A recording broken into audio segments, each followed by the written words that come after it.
Hey guys, I'm Nate Botsford, coming to you live here at the Sutter Home Vibe and Vine Green Room.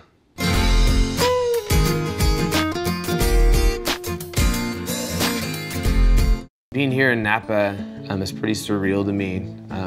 There's just so much talent that, between artists and the chefs they have, and it's pretty amazing going from where I've played in the past at gyms and grocery stores to being on the same stage as some of my favorite artists and being in the greatest wine country on earth. I think if I were to have a glass of wine with any artist, it would be a long list. I probably would like to say, the legends of artists, but I feel like I may not get as much from them as I would from someone who's doing what I want to do. It'd probably be some of the artists I'm really trying to aspire to. One of them is actually here at Live in the Vineyard, which is Ben Rector. He'd be at the top of the list. Ryan Tedder would be at the top of the list too with One Republic.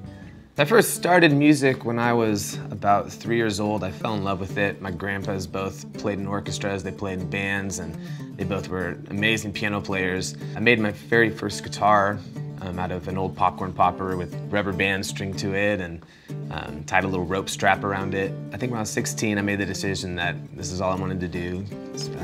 So I started singing at coffee shops late at night outside, singing restaurants, birthday parties, pretty much wherever I could. I've had a few shows that I don't think I'll ever forget. I played in a 24-hour fitness once, and that was a very uncomfortable situation because that was back when I first started music, and so I only knew all the songs that I wanted the girls to like, which was Colby Calais, Jason Mraz, John Mayer, and that just doesn't go well with a bunch of 280-pound guys lifting weights right next to you.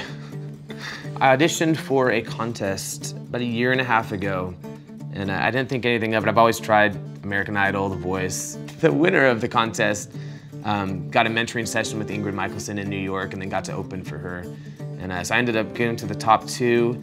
I got to have a private mentoring session with Ingrid Michaelson and her manager, which was an amazing experience just because of where she's at in music is kind of the direction I want to go with songwriting, and it was unbelievable. It was a very cool process and experience. So what's next for me is a lot of writing, a lot of getting new material out there, and trying to get my music out of Portland, so hopefully that includes some touring with myself or my band. The title of my album actually is called Hourglass. I was sitting there thinking, watching people walk by the restaurant, and there's not a soul in the restaurant with me. And I just started thinking just how life is so much like an hourglass. You only get one side, and then when it runs out, you're done. So it's just utilizing just this life and the time we have and making the most of it.